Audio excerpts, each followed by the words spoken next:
तो हेलो बच्चों, मैं हूँ आपकी अर्पिता मैम और मैं आपका स्वागत करती हूँ इस बहुत ही अनोखे अंदाज में हम लोग करने वाले हैं क्लास 10th का स्टार्ट। और इसमें अगर हम जैसे मैं अगर पढ़ाऊंगी, इसमें अगर आपको कहीं पे भी अगर प्रॉब्लम होगी तो वो आप मेरे को बता सकते हैं कि मैम ऐसा नहीं ऐसा करके ये चीज प्रॉब्लम है, वो आप मेरे को बताना। तो हम सबसे पहला है जो रियल नंबर का जो चैप्टर है वो हम स्टार्ट करेंगे क्लास 10th में। आइए स्टार्ट करें। तो हम स्टार्ट करेंगे रियल।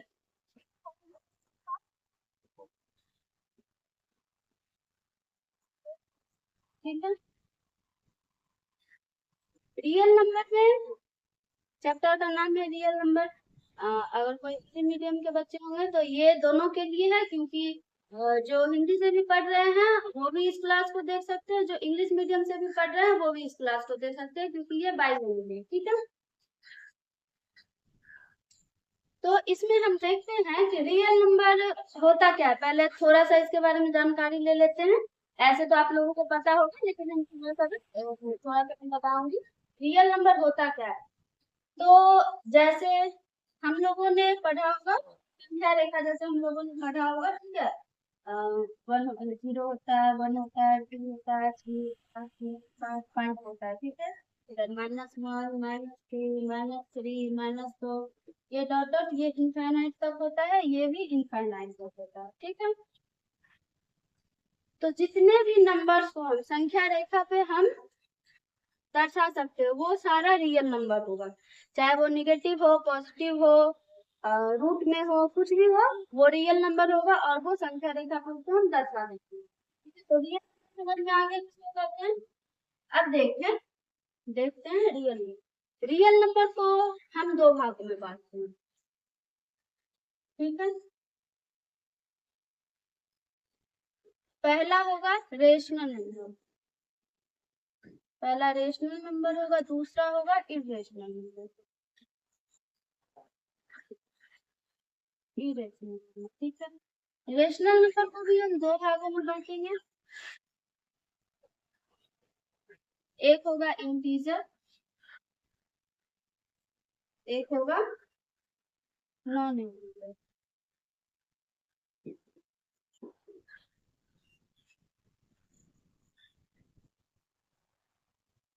ठीक है, इंटीजर को हम आगे बांटेंगे तीन भाग। एक होगा हमारा पॉजिटिव इंटीजर, एक होगा निगेटिव इंटीजर,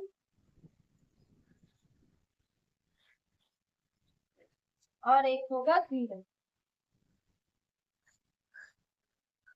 जैसे अगर हम पॉजिटिव इंटीजर की बात करें तो जीरो से हम स्टार्ट करें, जो भी हमारा राइट साइड होगा 1 2 3 4 डॉट इनफाइनाइट तक जो भी होगा हमारा वो पॉजिटिव इंटीजर होगा। ठीक है, -1 माइनस जितना भी नेगेटिव होगा वो हमारा नेगेटिव इंटीजर होगा। और जीरो जीरो ना तो इंटीजर होगा ना जीरो ना तो पॉजिटिव इंटीजर होगा ना नेगेटिव इंटीजर होगा। जीरो क्या होगा, नॉन नेगेटिव नॉन पॉजिटिव। ठीक है, रियल नंबर को हम सबसे पहले बांटेंगे दो भागों में। एक होगा हमारा रेशनल नंबर, एक होगा इरेशनल नंबर। रेशनल नंबर को भी अभी हम आगे पढ़ेंगे। रेशनल नंबर कहते हैं किसको है, तो रेशनल नंबर में भी दो आएगा, एक आएगा इंटीजर, एक आएगा नॉन इंटीजर। इंटीजर को भी हम तीन भागों में बांटेंगे, एक आएगा पॉजिटिव इंटीजर, निगेटिव इंटीजर और जीरो। पॉजिटिव इंटीजर क्या हो जाएगा, जो जीरो के राइट साइड में वो सारा हमारा पॉजिटिव इंटीजर होगा, और जीरो के लेफ्ट साइड में जो होगा वो हमारा निगेटिव इंटीजर होगा। और जीरो ना तो निगेटिव इंटीजर होगा ना ही पॉजिटिव इंटीजर होगा। ठीक है, अब रेशनल नंबर देखते हैं, रेशनल नंबर कैसे किसको, रेशनल नंबर हम उसको कहेंगे जो हमेशा पी वाई क्यू के रूप में होगा, उसको हम रेशनल नंबर कहेंगे। जैसे अगर हम बोले कि 1/2 क्या है, रेशनल नंबर होगा। 3/4 क्या है, रेशनल नंबर होगा। 6/7 क्या होगा, रेशनल नंबर होगा। जितना को भी हम p/q के फॉर्म में लिख सकते हैं वो सारा हमारा रेशनल नंबर होगा। रेशनल नंबर के लिए कंडीशन क्या है, हमारा क्यू है, मतलब कि हमारा जो हर है वो जीरो के बराबर नहीं होना चाहिए। ठीक है, कभी भी हमारा रेशनल नंबर में जो क्यू होगा वो कभी भी 0 नहीं होगा, और पी और क्यू जो होगा, पी और क्यू जो होगा वो हमेशा इंटीजर होगा। इंटीजर को हम डिनोट करते हैं जेड से, ठीक है। रेशनल नंबर को हम डिनोट करते हैं क्यू से, कैपिटल, ठीक है। तो पी और क्यू जो होगा वो बिलोंग टू होगा इंटीजर से। जैसे अगर हम बोले इंटीजर कहते हैं किसको, ये तो अभी हम जस्ट बताए हैं, ये 0 1 2 3 जितना भी होगा ये, ठीक है। लेकिन जैसे अगर हम बोले कि 3/4 इंटीजर है, तो 3/4 इंटीजर नहीं होगा, क्योंकि यहाँ पे हमको 3/4 नहीं दिख रहा है, लेकिन 3 इंटीजर है, 4 इंटीजर है। तो 3 और 4 दोनों हम संख्या रेखा पे लिख सकते हैं, तो 3 और 4 दोनों क्या होगा, इंटीजर से बिलोंग करेगा, ठीक है। तो रेशनल नंबर के लिए क्या कंडीशन होगा कि Q इक्वल टू होगा P/Q, ठीक है। P और Q बिलोंग्स टू इंटीजर, इसका मतलब होता है कि P और Q वो इंटीजर में आएगा, ठीक है। और Q कभी भी 0 से बराबर नहीं होगा। अगर हम बोले 2/0 से ये नंबर है, तो ये कोई नंबर नहीं होगा, क्यों? क्योंकि इसके Q का जो मान है वो 0 है, ठीक है। पॉजिटिव इंटीजर अभी हम बताए हैं, नेगेटिव इंटीजर भी पता है, 0 तो नॉन नेगेटिव होगा, नॉन पॉजिटिव होगा। अब हम थोड़ा सा देख लेते हैं, होल नंबर किसे कहते हैं, नेचुरल नंबर किसे कहते हैं, ये सारी चीजें छोटा छोटा है जो इस चैप्टर में काम आएगी, तो हम उसको देखते हैं।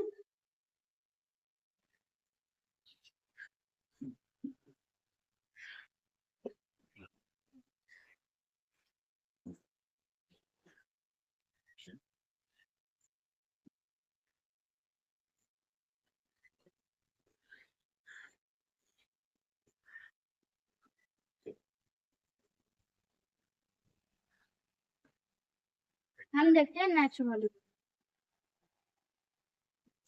नंबर किसको कहते हैं, जहां से हम लोग गिनती को स्टार्ट करते हैं। गिनती हम लोग कहाँ से स्टार्ट करते हैं, 1 2 3 4 5 6 यहाँ से स्टार्ट करते हैं।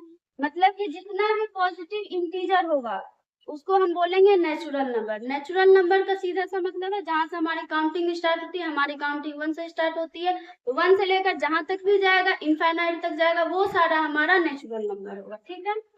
1 2 3 4 डॉट डॉट डॉट इनफाइनाइट तक क्या होगा, नेचुरल नंबर होगा, ठीक है। होल नंबर को देखते हैं। होल नंबर क्या होगा, काउंटिंग हम कर रहे हैं, काउंटिंग कहाँ से स्टार्ट करेंगे, 1 2 3 4 5 6 करेंगे, उसी में अगर हम 0 ऐड करें, अगर हम 0 ऐड करें, ये हमारा क्या बन जाएगा, होल नंबर। होल नंबर यानी कि ये पूर्ण संख्या होगा, ठीक है। और नेचुरल नंबर कर देंगे प्राकृतिक संख्या, ठीक है। ये नेचुरल नंबर होगा और ये होल नंबर होगा। अब हम रेशनल नंबर तो अभी हम बताए ही हैं, रेशनल नंबर, ठीक है। तो रेशनल नंबर में क्या जाएगा, ये P/Q के फॉर्म में होगा, जहां P और Q किससे बिलोंग करेगा, इंटीजर से बिलोंग करेगा, और Q कभी भी 0 नहीं होगा। इसको आप नोट डाउन कर लो, ठीक है।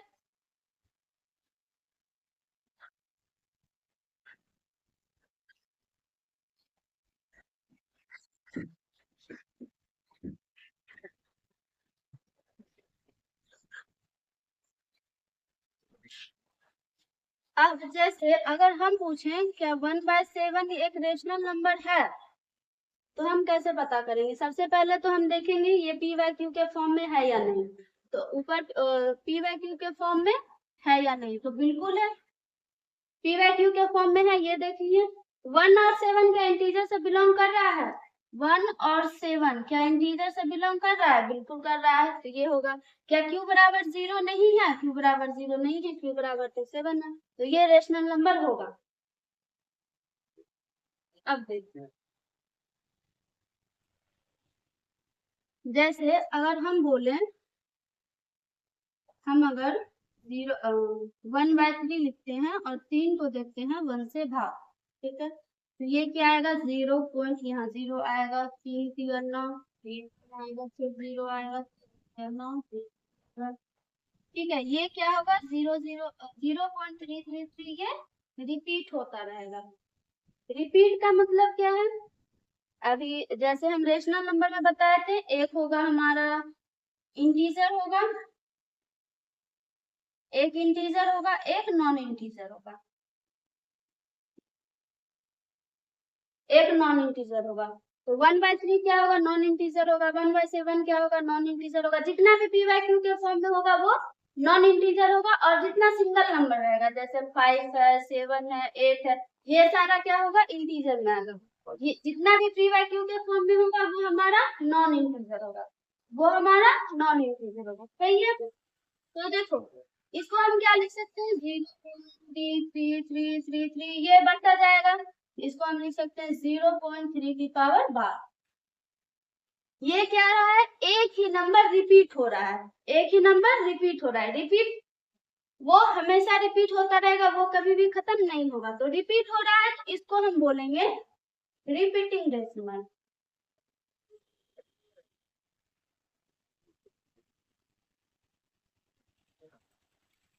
इसको बोलेंगे हम रिपीटिंग डेसिमल।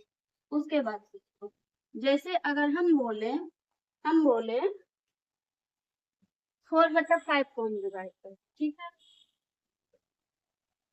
इसका क्या है, 0.8, मतलब ये तो चला गया 0.8। तो 4/5 का मान क्या है, 0.8 आया। क्या इसके बाद कहीं और भी नंबर आगे बढ़ेगा, नहीं बढ़ेगा। मतलब क्या है कि ये दशमलव के बाद रुक गया है, ये अब इसके बाद और आगे नहीं जाएगा। तो इसको बोलते हैं टर्मिनेटिंग डेसिमल। इसको बोलेंगे हम टर्मिनेटिंग डेसिमल। टर्मिनेट का मतलब क्या होगा, रुक जाएगा, वो आगे नहीं बढ़ेगा। टर्मिनेट का मतलब ये है कि टर्मिनेट का मतलब वो टर्मिनेट हो गया, वो आगे नहीं बढ़ेगा। ठीक है, या फिर जैसे हम बोले, जैसे एग्जांपल अगर हम दें, 1.343434 ऐसे करके है, हम इसको क्या लिख सकते हैं, 1.34 की पावर बार लिख सकते हैं। यहाँ पे क्या होगा, हमारा 34 रिपीट होगा, तो इसको हम क्या बोलेंगे, रिपीटिंग डेसिमल बोलेंगे। ये हमारा क्या होगा, रेशनल नंबर होगा। ठीक है, या फिर हम बोले 2.36756, क्या इसके आगे कहीं पे भी संख्या आगे बढ़ रहा है, नहीं बढ़ रहा है। ये क्या हो गया है, यहाँ पे टर्मिनेट हो गया, तो इसको हम बोलेंगे टर्मिनेटिंग डेसिमल।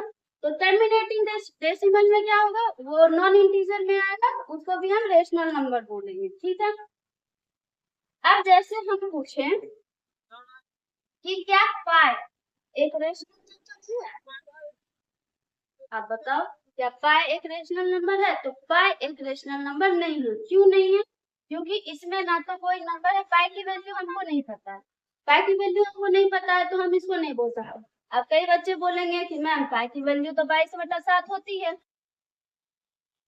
ना, 22/7 होती है। तो 22/7 जो है वो पाई की एक लगभग वैल्यू है, क्योंकि पाई की एग्जैक्ट वैल्यू कैलकुलेट नहीं की जा सकती, इसलिए उसका मान 22/7 लिया गया है। लेकिन अगर हम पूछे कि क्या 22/7 एक रेशनल नंबर है, तो 22/7 एक रेशनल नंबर है। क्यों है, क्योंकि 22 एक इंटीजर है, 7 भी एक इंटीजर है, और 22 और 7 दोनों से इंटीजर से बिलोंग कर रहा है, लेकिन क्यों 0 नहीं है, तो ये हमारा क्या होगा, रेशनल नंबर। लेकिन अगर हम पाई की बात करें तो पाई हमारा रेशनल नंबर नहीं है। क्यों नहीं होगा, अभी हम बताएं, क्योंकि हम पाई की एग्जैक्ट वैल्यू को नहीं फाइंड कर सकते हैं। लेकिन 22/7 चूंकि ये दोनों इंटीजर है, तो हम ये बोलेंगे कि 22/7 एक रेशनल नंबर है। ये कंफ्यूजन क्लियर हो गया होगा। लेकिन अब कुछ बच्चे ऐसे होंगे कि मैम आपने तो रेशनल नंबर बता दिया, इरेशनल नंबर को हम कैसे पहचानेंगे, उसका भी सॉल्यूशन है।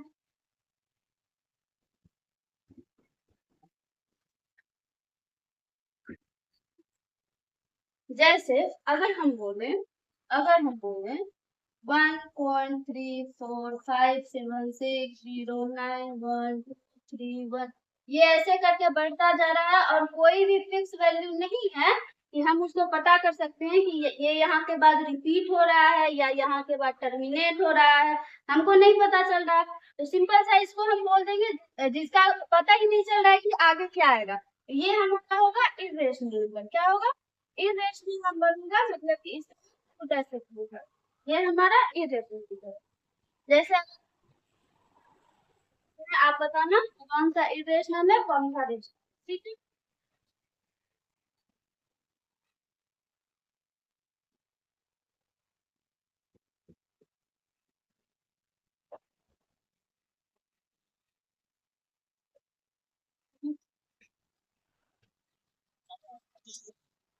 अगर इसमें हम देखें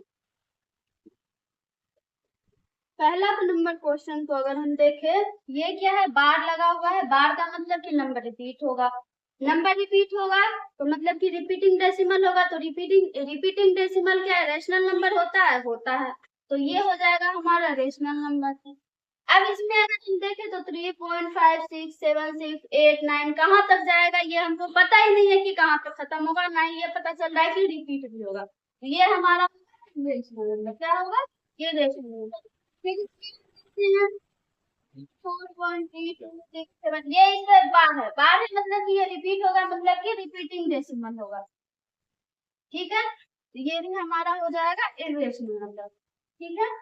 अब जैसे हम बोले √3 √5, कि क्या यह एक रेशनल नंबर है, यहाँ पे सवाल आता है कि क्या √2 है √3 है, इसको हम कैसे पता करेंगे कि रेशनल नंबर है या नहीं, ठीक है।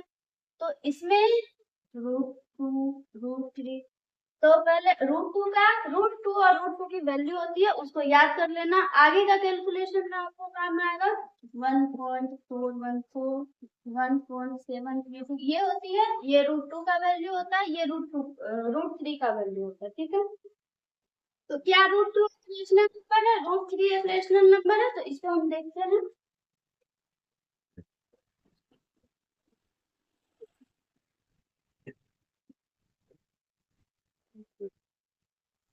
अगर हम बोले जिस भी नंबर का परफेक्ट स्क्वायर होगा,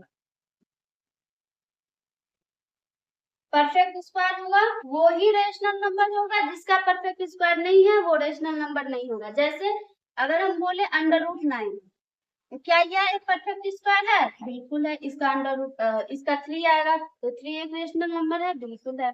लेकिन अगर हम बोले √3, क्या √3 एक परफेक्ट स्क्वायर है, √3 एक परफेक्ट स्क्वायर नहीं है, तो ये हमारा रेशनल नंबर नहीं होगा, ये हमारा रेशनल नंबर नहीं होगा। या फिर हम बोले परफेक्ट क्यूब, परफेक्ट क्यूब अगर हम बोले वो भी हमारा रेशनल नंबर होगा। कैसे? जैसे अगर हम √8 का निकालते हैं, √8 की वैल्यू क्या आएगी, 2 आएगी, तो क्या 2 हमारा एक रेशनल नंबर है, बिल्कुल है। लेकिन अगर हम सिर्फ √8 का बोले, √8 की वैल्यू, क्या ये एक रेशनल नंबर है? क्यूब का हम नहीं बोल रहे, सिर्फ √8 का बात कर रहे हैं, ठीक है, मतलब कि इसमें परफेक्ट स्क्वायर का पूछ रहा है, तो क्या √8 एक परफेक्ट स्क्वायर है, तो नहीं है, तो ये एक रेशनल नंबर नहीं होगा, ठीक है।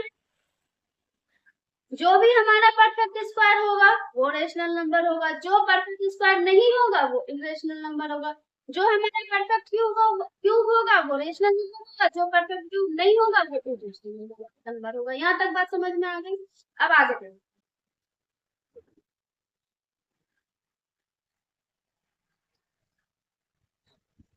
अभी जो मैंने ये बताई है ये सिर्फ थोड़ा सा बेसिक सा कॉन्सेप्ट था जो कि हर बच्चों को आना चाहिए, जिसको आता है उसके लिए भी सही है, जिसको नहीं आता है वो बस एग्जाम देंगे, ठीक है।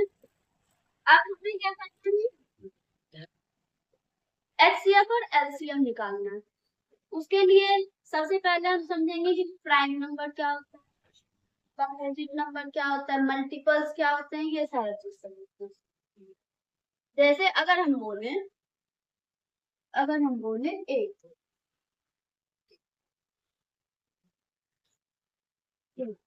अगर हम 8 का मल्टीपल का बात करें तो 8 का मल्टीपल क्या है? 8 का मल्टीपल क्या आएगा? 8, 16, 24, 32 ऐसे कर दीजिए, 8 का मल्टीपल आएगा। अगर हम ठीक है, जैसे अगर हम पूछे प्राइम नंबर, प्राइम नंबर होता क्या है? प्राइम नंबर, प्राइम नंबर क्या होता है? वैसा नंबर जिसका सिर्फ दो फैक्टर, वैसा नंबर जिसका सिर्फ दो फैक्टर होगा। कैसे पता करेंगे दो फैक्टर है या नहीं? दो फैक्टर कौन कौन से फैक्टर होंगे? तो जैसे अगर हम बोले टू, टू एक प्राइम नंबर है या नहीं है, ये कैसे पता करेंगे? तो टू का फैक्टर ज्ञात करते हैं। टू का एक फैक्टर होगा वन, टू का एक फैक्टर होगा टू, टू का ओनली टू फैक्टर है। प्राइम नंबर किसको बोलेंगे? जिसका सिर्फ दो फैक्टर होगा, यानी एक फैक्टर और दूसरा वही नंबर होगा जिससे वो डिवाइड होगा। ठीक है, जैसे अगर हम पूछे 8 का फैक्टर, 8 का फैक्टर क्या होगा? 1 होगा, 2 होगा, 4 होगा और 8 होगा। अगर हम 8 का फैक्टर 8 का अगर हम फैक्टर ज्ञात करते हैं तो 1 होगा, 2 होगा, 4 होगा, 8 होगा।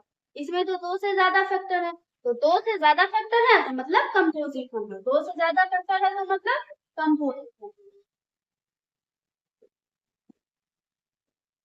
दो से ज्यादा फैक्टर है मतलब कि वो कंपोजिट नंबर होगा। ठीक है, अब देखो, अगर हम पूछें रूट सॉरी थ्री, थ्री क्या होगा? थ्री क्या एक प्राइम नंबर है? तो सबसे पहले हम क्या करेंगे? थ्री का फैक्टर ज्ञात करेंगे। फैक्टर को अगर हम निकालते हैं तो थ्री का एक फैक्टर एक होगा, थ्री का दूसरा फैक्टर खुद थ्री होगा। तो यहाँ पे एक फैक्टर तो एक है कि वो सब में कॉमन आएगा। प्राइम नंबर में एक तो फैक्टर होगा ही होगा और दूसरा वही नंबर खुद होगा जो नंबर दिया हुआ है, और एक थ्री हो गया, तो इसमें कितने फैक्टर है? टू फैक्टर है, तो ये प्राइम नंबर होगा। अगर हम बोले फोर, फोर का अगर हम फैक्टर निकाले तो फोर का फैक्टर वन होगा, फोर का फैक्टर टू होगा और फोर का फैक्टर फोर होगा। मतलब कि इसका कितना फैक्टर आ रहा है? तीन फैक्टर आ रहा है। कितना फैक्टर आ रहा है? तीन फैक्टर आ रहा है, तो इसलिए ये कंपोजिट नंबर होगा। क्या होगा? इसलिए ये कंपोजिट नंबर होगा। मल्टीपल का मतलब क्या है? उसका मल्टीपल हम लिखेंगे। कंपोजिट नंबर क्या है? उसका अगर हम फैक्टर निकालते हैं, उसका दो से ज्यादा फैक्टर है, वो कंपोजिट नंबर होगा। प्राइम नंबर का मतलब क्या है?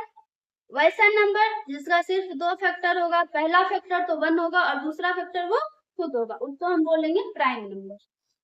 अब जो भी संख्या होता है, जो भी कंपोजिट नंबर है, जितना भी कंपोजिट नंबर है, उसका हम फैक्टराइजेशन करेंगे। फैक्टराइजेशन किस में करना है? तो प्राइम नंबर में ही करना है, अदरवाइज और किसी नंबर में नहीं। उसका प्राइम फैक्टराइजेशन होगा, मतलब कि सारा का सारा प्राइम नंबर ही होगा। तो हम लोग प्राइम फैक्टराइजेशन को देखते हैं कैसे करते हैं।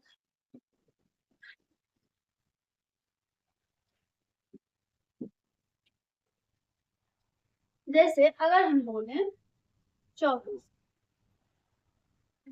24 का हमको प्राइम फैक्टराइजेशन करना है। 24 सबसे पहले किससे जाएगा? दो से जाएगा, 12 बार में, फिर दो से जाएगा 6 बार में, फिर दो से जाएगा 3 बार में। ये इसका क्या होगा? Prime factorisation. यहाँ पे देखो, ये दो भी प्राइम नंबर है, तीन भी प्राइम नंबर है, सारा का सारा प्राइम नंबर है, मतलब कि मेरा सही है। अगर हम बोले 30 का प्राइम फैक्टराइजेशन क्या आएगा? दो से जाएगा 15 बार में, तीन से जाएगा 5 बार में, ये इसका प्राइम फैक्टराइजेशन है। इसी में अगर हम बोले कि हमको एलसीएम निकालना है प्राइम फैक्टराइजेशन की हेल्प से, हमको एलसीएम निकालना है प्राइम फैक्टराइजेशन की मदद से, तो कैसे निकालते हैं? सबसे पहले तो इसको हम लिखेंगे 24 बराबर दो,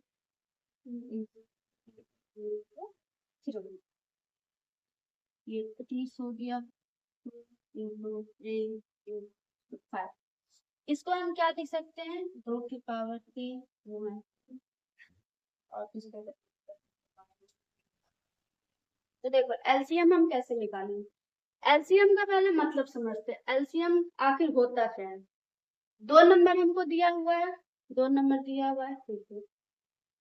वैसा नंबर हम निकालेंगे, वैसा सबसे छोटा नंबर निकालेंगे, वैसा सबसे छोटा नंबर निकालेंगे जो दोनों का मल्टीपल हो, जो 24 का भी मल्टीपल हो, जो 30 का भी मल्टीपल हो। वैसा छोटा नंबर हम निकालेंगे जो 24 का भी मल्टीपल हो, 30 का भी मल्टीपल हो, उसको हम बोल देंगे एलसीएम। तो हम निकालते हैं। एलसीएम निकालने के लिए क्या करेंगे, 24 और 30 का एलसीएम हमको निकालना है। तो सबसे पहले हम देखेंगे किसकी पावर ज्यादा है। तो 24 में अगर हम देखें, 24 में और 30 में, दो इसमें भी है, दो इसमें भी है, लेकिन पावर किसमें ज्यादा है, तो इसमें ज्यादा। ये 2 की पावर 3 है, ये 2 की पावर 1 है, तो 2 की पावर 3 सिंपल सी बात है, ज्यादा ही होगा। तो एलसीएम हमारा क्या आएगा, एलसीएम हमारा क्या आएगा, 2 की पावर 3 इंटू, इसमें भी 3 है, इसमें भी 3 है, इसकी पावर 1, इसकी पावर 1, दोनों बराबर है, सिर्फ 3 को लेंगे, दोनों में से 1 को लेंगे। अब देख 5 हम क्या, अगर 5 की पावर 0 से, 5 की पावर 0 से अगर हम गुना कर दे तो 5 की पावर 0 तो 1 आएगा, 5 की पावर 0 तो 1 आएगा ना, तो 1 आएगा। तो 0 की पावर 0 बड़ी है या पावर 1 बड़ा है, पावर 1 बड़ा है, पावर 1 है तो पावर 1 को लिख देंगे, उसे हम गुना करेंगे, तो हमारा एलसीएम क्या निकलेगा, क्या निकलेगा, ये 8 आएगा, ये 5, 8 या 24 पंचे 120, एलसीएम हमारा कितना आ गया, 120। अगर हम एचसीएफ निकालेंगे, अगर हम एचसीएफ निकालेंगे, एचसीएफ क्या है, एलसीएम में हमने क्या बताया, एलसीएम में हमने ये बताया वैसा सबसे छोटा नंबर, एलसीएम का मतलब वैसा सबसे छोटा नंबर जो दोनों नंबर का मल्टीपल हो, वैसा सबसे छोटा नंबर जो दोनों नंबर का मल्टीपल हो, वो 24 का भी मल्टीपल होगा और वो 30 का मल्टीपल होगा, जो कि 120 है। 120, 24 पंचे 120 आएगा और 30 चौका 120 आएगा, ठीक है। ये क्या हो गया, ये सबसे छोटा मल्टीपल है जो दोनों में आएगा। एचसीएफ कैसे निकालेंगे, तो वैसा सबसे बड़ा नंबर, एचसीएफ का मतलब वैसा सबसे बड़ा नंबर जो दोनों नंबर को डिवाइड करे, वैसा सबसे बड़ा नंबर जो दोनों नंबर को डिवाइड करे, ठीक है। तो कैसे निकालेंगे हम, तो हमने यहाँ पे प्राइम फैक्टराइजेशन किया है, तो इन दोनों में जो जो चीजें कॉमन है उसको हम यहाँ पे लिखते हैं।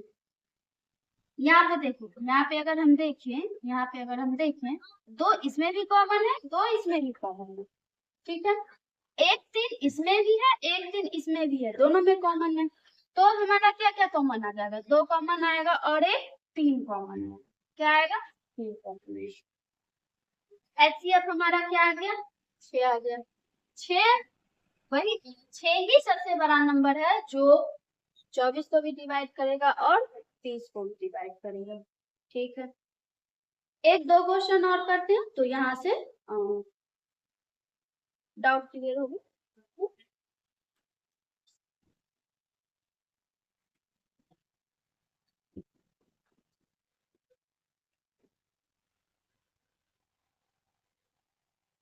जैसे अगर हम बोले ये एक नंबर 25 है, ये एक नंबर 24 है, और एक तीसरा नंबर हम लेते हैं 240। हमको क्या निकालना है, इसका एलसीएम निकालना है और एचसीएफ निकालना है। सबसे पहले हमारा काम क्या होगा, प्राइम फैक्टराइजेशन करना, प्राइम फैक्टराइजेशन कर लेते हैं, क्या लगता है, करते हैं। ये हमने कितना किया, ये 5 से जाएगा 5 बार में, अब तो नहीं जाएगा। 120 का करें, ये 2 से जाएगा 60 बार में, ये 2 से जाएगा 30 बार में, 2 से जाएगा 15 बार में, 3 से जाएगा 5 बार में, ठीक है। 240 का देखते हैं, 2 से जाएगा 120 बार में, 2 से जाएगा 60 बार में, 2 से जाएगा 30 बार में, 2 से जाएगा 15 बार में, 3 से जाएगा 5 बार में, ठीक है। तो 25 बराबर हमारा क्या आ गया, 5 इंटू 5, 120 बराबर क्या आ गया, 12 2 30, $240 मेरा क्या आ गया? तो ये तो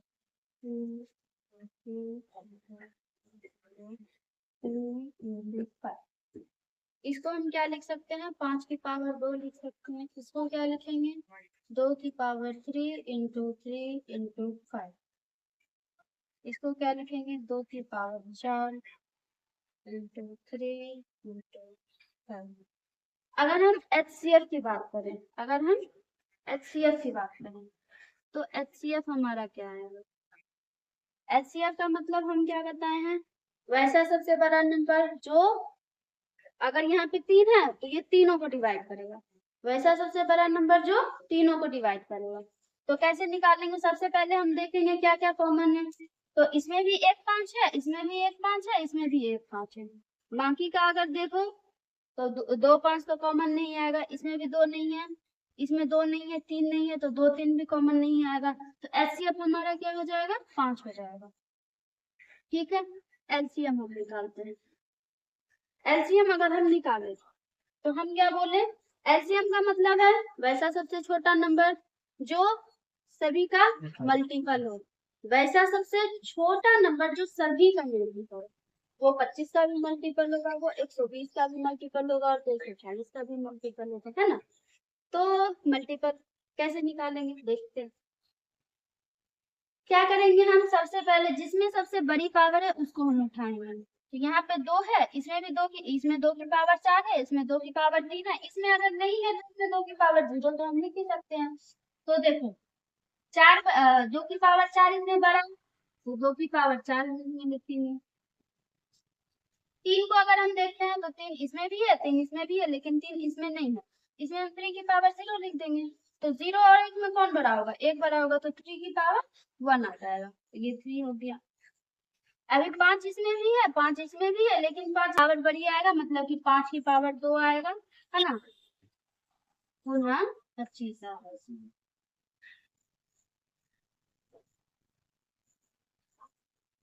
ठीक है, इसको अगर हम गुना करते हैं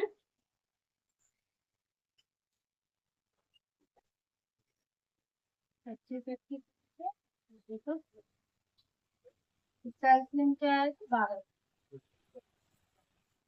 एल्सियम क्या है? 12। समझ में आया? आप इसको कर सकते हो। आप या तो वीडियो रोक के कर लो या फिर आप स्क्रीनशॉट ले लो।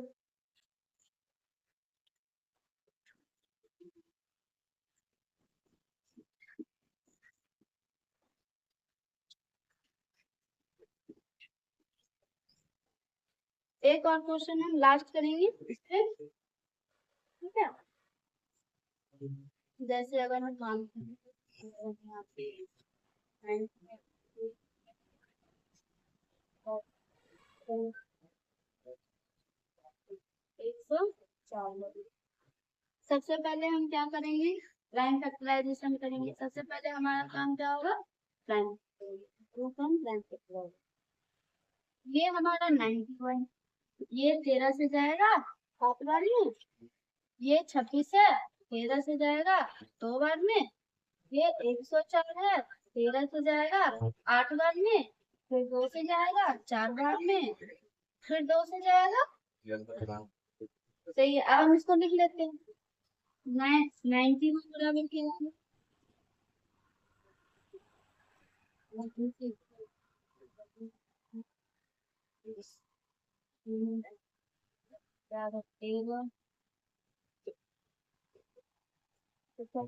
इसको हम क्या लिख सकते हैं? 13 इंटू 2 की पावर। HCF हमको निकालना, HCF निकालना है और LCM निकालना। कैसे निकालेंगे? HCF कॉमन, कॉमन हमारा क्या आ रहा है? 3 में 13 कॉमन आ रहा है और 5 में कोई वैल्यू कॉमन नहीं आ रहा है, तो HCF हमारा क्या आ जाएगा? LCM क्या आएगा? हमको मल्टीपल निकालना है। मल्टीपल का मतलब सबसे छोटा मल्टीपल निकालना है जो तीनों का मल्टीपल है। ठीक है, तो 13 तो आएगा ही आएगा 13। अब देखो इसमें 2 की पावर 3 है, इसमें 1 है, इसमें तो है ही नहीं, 2 की पावर 3 बड़ा होगा तो 2 की पावर 3 आएगा। 7 इसमें है, इसमें नहीं है, इसमें भी नहीं है, तो 7 बड़ा है, तो ये 7 तो क्या आएगा हमारा 13 8 7। तो हम अगर करते हैं 728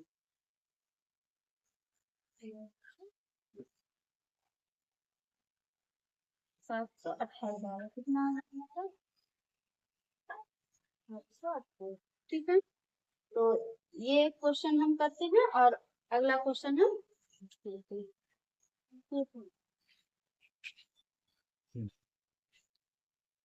हम देखते हैं एलसीएम और एचसीएफ बेस्ड लैंग्वेज क्वेश्चन है, तो पहले हम क्वेश्चन को समझते हैं कि क्वेश्चन कहना क्या कर रहा है। अगर हम फर्स्ट नंबर क्वेश्चन को देखते हैं तो क्या कर रहा है, रवि 18 मिनट में मैदान का एक चक्कर और अमित 24 मिनट में लगाता है, 24 मिनट में लगाता है।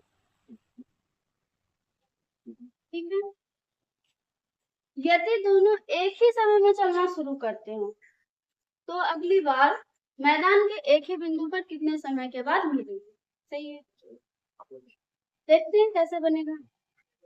एक मैदान है, मान लो कि ये मैदान है ना, या फिर यहाँ पे हम बना दें, ये मैदान है। मान लो कि दोनों इस बिंदु से चलना प्रारंभ करें, ठीक है। इस बिंदु से अगर वो चलना प्रारंभ करते हैं, रवि जो है वो 18 मिनट में करता है, ठीक है, और अमित 24 मिनट में करता है, ठीक है, 24 मिनट में करता है। तो अगली बार वे कितने समय बाद वो एक ही बिंदु पर आएंगे, ठीक है।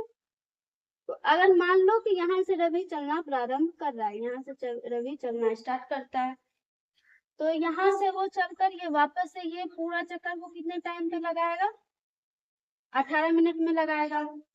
अमित कितने मिनट में लगाएगा, 24 मिनट में लगाएगा।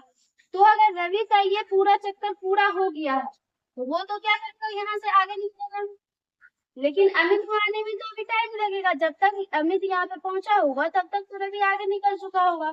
यहाँ पे तो दोनों नहीं मिलेंगे, दोनों नहीं मिलेंगे। तो अगर हम बोले कि 18 मिनट के बाद मिलेंगे, 18 मिनट के बाद तो ये यहाँ पे कर चुका होगा पूरा, लेकिन अमित तो अभी पीछे ही होगा, तो 18 मिनट के बाद तो नहीं मिलेंगे।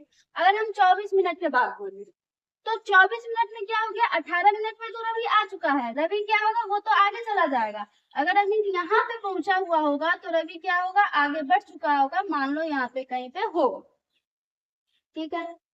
लेकिन क्या बोल रहा है कि अगली बार तो मिलेंगे कब, आखिर मतलब दोनों साथ में कब आएंगे, तो दोनों साथ में कब आएंगे, इसका मतलब ये है कि ना तो 18 मिनट आंसर होगा ना ही 24 मिनट आंसर होगा। 24 मिनट से तो ज्यादा ही होगा, क्योंकि अभी तो एक चक्कर ही लगाने में 24 मिनट लगेगा, तो 24 मिनट से ज्यादा आएगा। तो 24 मिनट से ज्यादा आएगा तो क्या आएगा, तो सीधा सा बात फिर हमको एलसीएम निकालने के लिए बोल रहा है, क्योंकि हमको एक ही बिंदु में मिलना है, तो हम क्या करेंगे, एलसीएम निकालेंगे। दोनों कब अगली बार में दोनों कब उस चीज के लिए एक साथ आएंगे, हम क्या करेंगे, एलसीएम निकालेंगे। एलसीएम निकालते हैं, एलसीएम का सबसे पहले हम बोले कि सबसे पहले हम फैक्टराइजेशन करेंगे।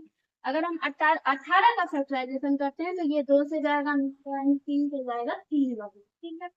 24 का अगर करते हैं, 24 का करते हैं, 2 से जाएगा 12 बार में, 2 से जाएगा 6 बार में, 2 से जाएगा 3 बार में, तो 18 बराबर क्या आ जाएगा, 2 × 3। 24 बराबर क्या आएगा, 2 × 3, ठीक है। हमको एलसीएम निकालना है। एलसीएम का मतलब क्या, ये इसमें 2 की पावर 2 है, इसमें 2 की पावर 3 है, तो 2 की पावर 3 है तो हम बड़ा वाला को लेंगे, तो एलसीएम हमारा क्या आएगा, एलसीएम हमारा क्या आएगा, 2 की पावर 3। अब 3 इसमें भी है, 3 इसमें भी है, एक 3 को हम लेते हैं, अगर 3 की पावर किसी में ज्यादा होता तो हम उसको लेते हैं, ठीक है। तो एलसीएम हमारा क्या आएगा, एलसीएम हमारा क्या आएगा, एलसीएम हमारा आएगा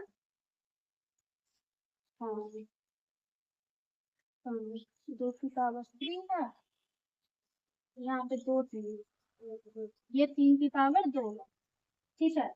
इसमें 2 की पावर 3 बढ़ेगा, इसमें 3 की पावर 2 बढ़ेगी, ठीक है। तो हम 2 की पावर 3 को लेंगे और 3 की पावर 2 को लेंगे। ये आएगा 8 गुना 9, ये क्या आएगा 72।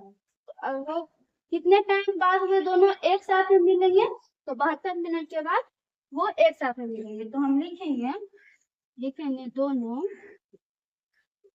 72 मिनट बाद एक ही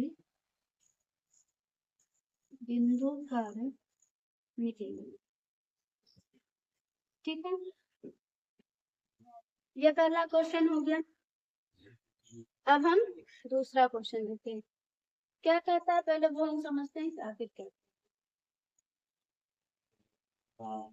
दो रस्सी जिसकी लंबाई 84 मीटर है, 124 मीटर है, 96 मीटर, इन तीनों को जो है बराबर बराबर टुकड़ों में काटना है। तो टुकड़ों की अधिकतम लंबाई कितनी होगी? अधिकतम का मतलब हम क्या बताए हैं, अधिकतम दिखे या फिर महत्तम दिखे। अधिकतम का मतलब क्या होगा, वैसा सबसे बड़ा नंबर जो तीनों को डिवाइड करता है, वैसा सबसे बड़ा नंबर जो तीनों को डिवाइड करता है। करते हैं। तो इसमें हमको पता चल रहा है कि बराबर बराबर में काटना है। बराबर बराबर मतलब तीनों को इतना इतना मीटर में काटना है कि वो वेस्ट ना हो, रस्सी वेस्ट ना हो। तो निकालते हैं हम। तो 84 मीटर है, तो हम 84 का प्राइम फैक्टराइजेशन करते हैं। क्या आएगा? 42, फिर 2 से 31 और 3 से 7, ये आ गया 124। 2 पे जाएगा 62 बार में, 2 से जाएगा 30 बार में और 96, 2 से जाएगा और 6,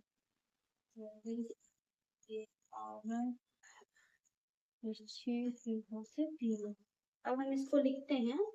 तो 84 बराबर क्या आएगा? 2 इंटू 3 इंटू 7, 124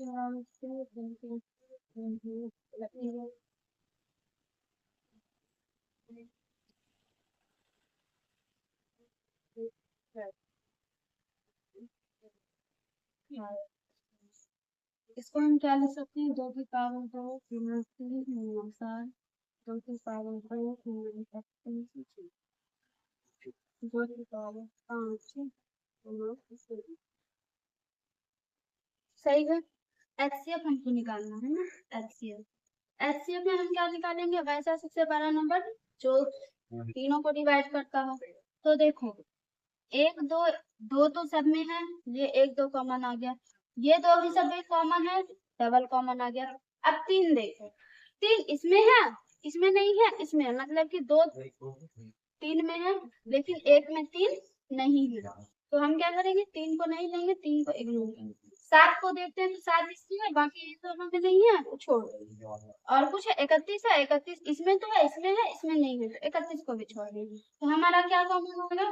2 इंटू 2 बराबर ये 4 हमारा क्या होगा?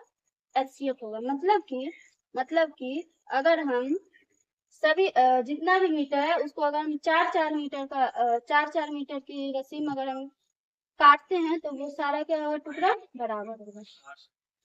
अब यहाँ पे एक चीज देखिए, यहाँ पे बताना हमारा काम है, रिवाइज करना आपका काम है। अगर आप रिवाइज नहीं करते हो तो इसमें तो हमारा सिर्फ काम है कि हम आपको बता सकते हैं, अच्छे से हम समझा सकते हैं, आपको हम परोस कर दे सकते हैं कि बच्चा ऐसे नहीं, ऐसे ऐसे नहीं, ऐसे, ये सारा चीज तो हम बता देंगे, लेकिन बाकी का काम तो आपको करना पड़ेगा ना। आप जब तक इसको घर में बनाओगे नहीं, एक भी बार मतलब कि कैसे बना हुआ है नहीं बना हुआ है ये अगर आप नहीं करोगे, क्योंकि अगर कोई भी चीज है अगर उसमें आप समय नहीं दोगे तो वो कहीं से भी नहीं होगा, ठीक है।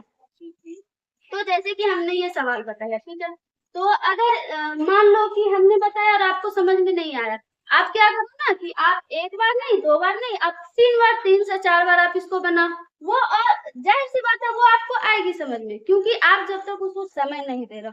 क्योंकि देखो कामयाबी तो है, कामयाबी भाई समय मांगती है, आप नहीं दोगे आपको नहीं मिलेगी। मैथ सब्जेक्ट है, किसी को अगर देखते होगे कि भाई वो बच्चा मैथ में तेज है, वो तो हमसे ज्यादा तेज पढ़ने में, कोई तेज नहीं होता पढ़ने में, उसने मैथ को टाइम ज्यादा दिया है, इसलिए वो पढ़ने में तेज है। ठीक है, आपने टाइम कम दिया है, इसलिए आपका कमजोर है। सिंपल सी बात है, आप भी एक सवाल को 2 से 3 बार, 3 से 4 बार ना, आपको जाहिर सी बात है समझ में आएगी। ठीक है, ऐसा कुछ नहीं होता है कि वो पढ़ने में तेज है, कुछ नहीं होता, उन्होंने समय ज्यादा दिया हुआ है। और एक चीज क्या होता है कि जैसे मान लो बहुत सारी लड़कियां ऐसी होती है जिनके घर में परिवार वालों में समस्या होती है कि भाई लड़की है, या फिर कोचिंग सेंटर कहीं पे भी दूर है, तो वहां पे भेजने में है जो घर वालों को लगता है कि नहीं भाई इतना दूर है, इतना दूर हम कैसे भेजेंगे, कहीं कुछ हो गया, लड़की भाई कुछ गलत कर दी तो हमारी इज्जत पाएगी, तो वैसा कुछ नहीं होता।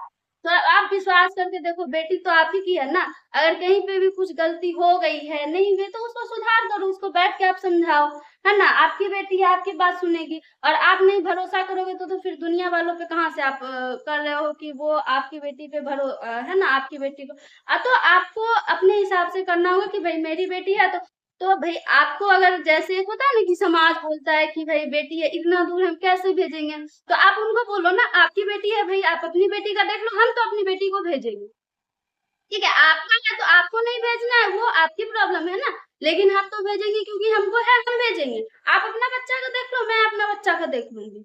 ठीक है, हमारी बेटी है, हमको भरोसा, तो ऐसा नहीं है। और एक बात हम लड़कियों को कहना चाहेंगे, क्योंकि बेसिकली हम भी एक लड़की हैं, तो आप ना छोटा मोटा, चाहे छोटा मोटा ही डिसीजन हो, वो ना खुद से डिसीजन लेने का करो, चाहे लड़का हो चाहे लड़की हो। अगर आप जैसे छोटा छोटा बात होता है, अगर उसमें आप डिसीजन नहीं लेते हो, और एक टाइम पे ऐसा होता है ना कि कुछ चाहिए होता है आपको, जैसे सब्जेक्ट में ही मान लो कि बहुत सारा होता है जो इंटर में है, जो अगर आप 10th तक तो आप साइंस पढ़ ले रहे हो, लेकिन इंटर में बहुत सारी लड़कियां होती है जिसको मौका नहीं मिलता है लेने का। क्योंकि भाई आर्ट्स है, आर्ट्स तो भाई घर में भी बैठ के पढ़ लेंगे, साइंस के लिए हमको बाहर भेजना पड़ेगा, कैसे भेजेंगे हम भाई, भरोसा कैसे करें। तो अगर अभी आप छोटा छोटा डिसीजन, चाहे वो गलत, जब तक आप डिसीजन नहीं लोगे आपको नहीं पता चलेगा कि वो गलत गलत होगा, तभी तो आपको पता चलेगा ना कि हाँ हमने ये डिसीजन किया है, ये हमारा गलत हो गया, तो अगली बार इससे अच्छा डिसीजन लेंगे। तो चाहे छोटा छोटा ही लो, आप अपना फैसला खुद लो, चाहे कोई भी हो, लड़का हो या लड़की हो, वो आप अपना फैसला ना खुद करो, क्योंकि तभी आपको फिर उसे ग्रोथ करने का मौका मिलेगा कि नहीं हमने ये चीज किया था तो इसमें ये गलती हुई थी, तो हमको उसको सुधारना। ठीक है, तो आप इस चीज पे ध्यान दो। और सजेस्ट करेंगे जो 10th के बाद अगर जितनी भी लड़की है चाहे लड़का है, वो सारा आप साइंस लो, क्योंकि आर्ट्स में जाने का मौका लास्ट तक रहता है, लेकिन आप जो मिस कर देते हो साइंस को, चाहे फिजिक्स हो, केमिस्ट्री हो, मैथ हो, जो आप वो 2 साल में जो मिस कर देते हो ना, फिर वो ग्रेजुएशन में अगर आप चाहोगे कि मैं मैथ ले लूं, फिजिक्स ले लूं, तो वहां पे आपको ये चीज नहीं समझने का मौका मिलेगा, क्योंकि उस इंटर में आपको बेसिक समझाया जाएगा, और वो सारी चीज आप कंसेप्ट को मिस कर चुके हो, तो बहुत सारी आपको प्रॉब्लम आएगी। तो अगर आप ग्रेजुएशन में जाओगे तो वैसे ही आर्ट्स लेने का तो ऑप्शन है, लेकिन अगर आप साइंस के फील्ड में अगर आप जाते हो तो इसमें बहुत सारा, जैसे मान लो जॉब का वैकेंसी है तो साइंस में बहुत सारा निकलता है, आर्ट्स से निकलता है लेकिन बहुत कम निकलता है। ठीक है, तो मैं तो सजेस्ट करूंगी कि भाई कम से कम तो इंटर तक तो आप लोग साइंस पढ़ो। ठीक है, तो आप देखो हमने जो बताया है आप इसमें बताना, और हमें तो कुछ ज्यादा चाहिए नहीं, आप बस हमारे वीडियो को लाइक कर दो, आपके जो दोस्त हो या फिर जो आपके साथ में दोस्त पढ़ा है, बस उसको बोल दो कि भाई नया नया कोर्स स्टार्ट हुआ है, यूट्यूब पे फ्री क्लास है, आप चाहो तो ज्वाइन कर लो, आप देखो, अगर आपको अच्छा लगे तो आप वीडियो को देखो। ठीक है, और क्या, और सब्सक्राइब कर लो, और ज्यादा नोटिफिकेशन चाहिए तो उसके लिए तो भाई बेल आइकन दबा दो, फिर तो आपको सारा नोटिफिकेशन मिल जाएगा। ठीक है, तो आज के लिए इतना, इसको छोड़ते हैं, बाकी काम कल कंटिन्यू करेंगे। ठीक है।